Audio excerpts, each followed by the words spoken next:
What's up guys, welcome back once again to Did Reviews. Today I'm going to be doing part 3 of the building a water-cooled PC in an Xbox One, and hopefully this will be the last video. There may have to be another for like the sort of tidying up process, but this hopefully will be sort of the finished product at the end.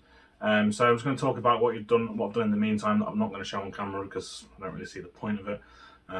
So first of all, the next part is going to be to get the graphics cards installed. So I've already water-cooled this. Well, I say water-cooled it, I put the Waterblock on it. So that is ready to go. And then basically I've taken off the bracket, the IO bracket sort of thing at the back, PCIe bracket, sorry. I've taken that off the back so I can kind of cover these over with a bracket and hold it down to the case as well, because obviously, if you remember, I'm going to put it on top of the Xbox One case rather than inside, because it just won't fit inside basically. But it should look pretty cool. I'm going to have pipes coming out of the case into this because there's just not enough room underneath. There's clearance underneath to put the fittings underneath, so there's going to be pipes coming out at the top, which I'm hoping will look pretty cool. However, the fittings I've got, the 90° angles, are quite tall, so it's going to come up quite high, so hopefully it won't look too stupid.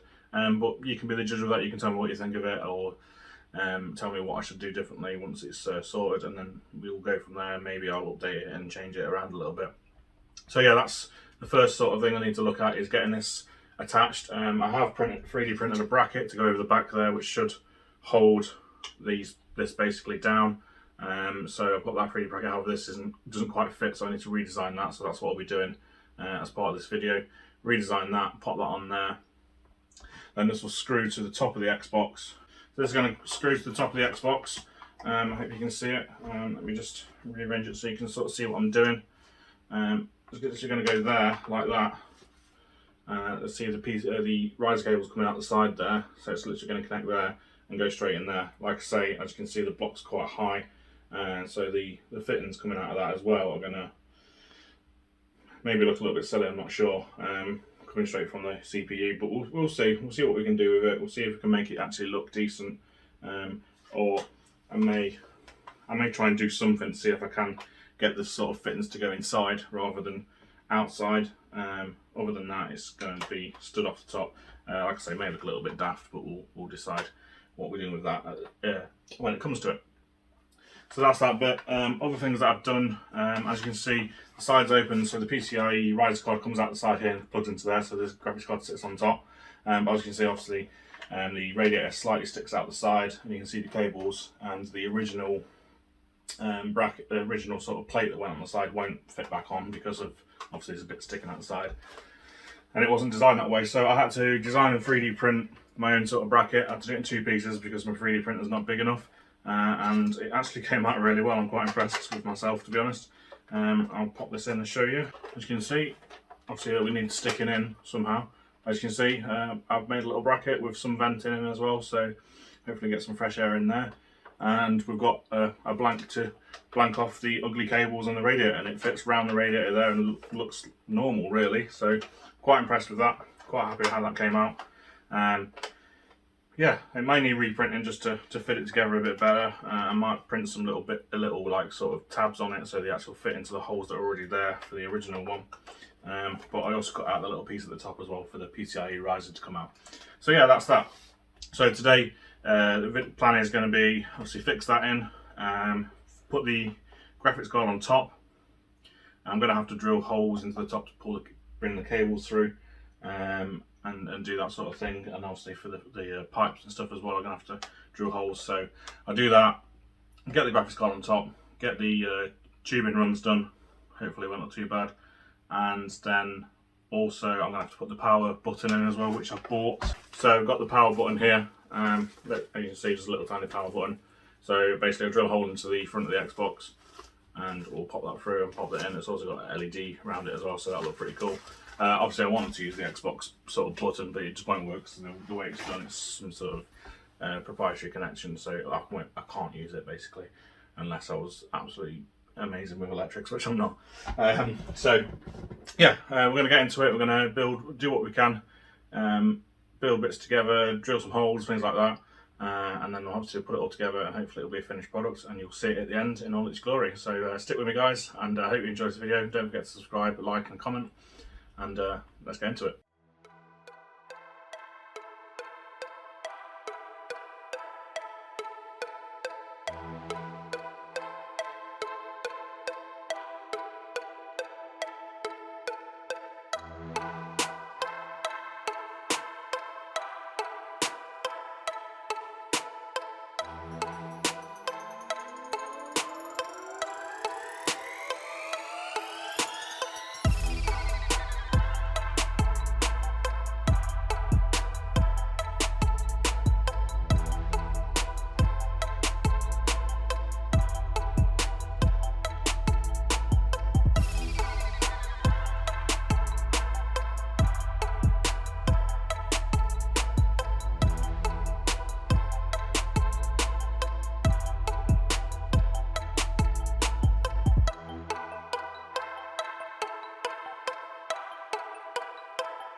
Right, so the leak test has been going for probably over half an hour now, and it's literally not budged once, well, not budged at all. So, time to disconnect this and then try and fill the loop.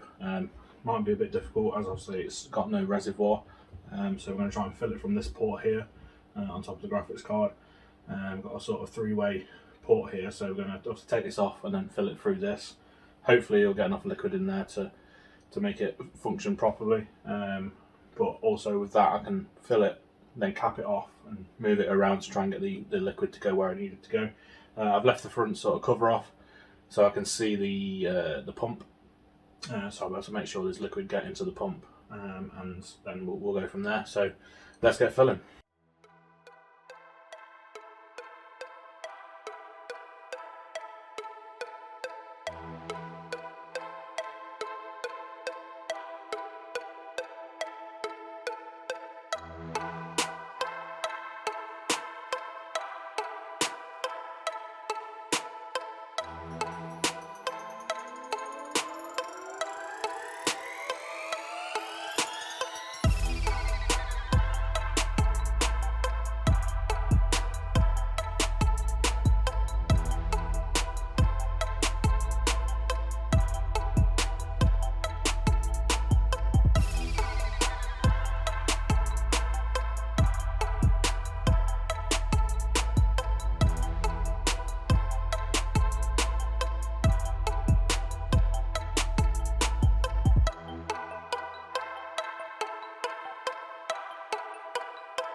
Right, so as you can see, it's finally finished. The front's not quite on properly at the moment, but I'm going to figure that out and get that back on. I might have to try and take the lid off a little bit first to try and get that back on, because they are a bit fiddly, these things. There's a little bit lifted there, but I'll try and figure that out. Hopefully I can sort it. If not, then so be it. As you can see, like I say, this is the finished product. Nice red lit up button. They're really good actually. I got these off AliExpress for literally a couple of pounds. So if you're after something like that and want to do a project, definitely recommend these. Came pretty quick as well. So yeah, what do you think? I actually think it looks pretty cool. I'm not massively happy with some of the bits that it turned out. This hole, I wish it was round, but I tried to cut it with a hole cutter that I had, and it just literally, because it's all like ribbed sort of thing here, it just literally caught it and tried to chew it up. So I had to just cut a square hole. So that's something I'd do differently in the future. Like I say, I've mentioned this hole already, kind of offset, but it doesn't look too bad. I think it looks pretty nice with the pink fluid. Yeah, so it's not done too bad at all. So I was hoping this was going to be the final video, but I think I'm going to have to do one more because I want to get this one out so you can see what it looks like built. And I'm going to do a final video once I've tidied it all up. So I'm going to obviously clean it and that, because it is, like I say, it was a second-hand Xbox, so it was covered in dirt and stuff. So I'm going to clean it all out, try and get it looking as nice and shiny as possible. Clean some of these bits and bobs up around the side of it, get these panels on the side properly, may print some new ones that will fit a bit better, because since I've been messing about with it, these don't fit as well. But yeah, they won't take too much. I just need to basically make that bit thinner at the bottom.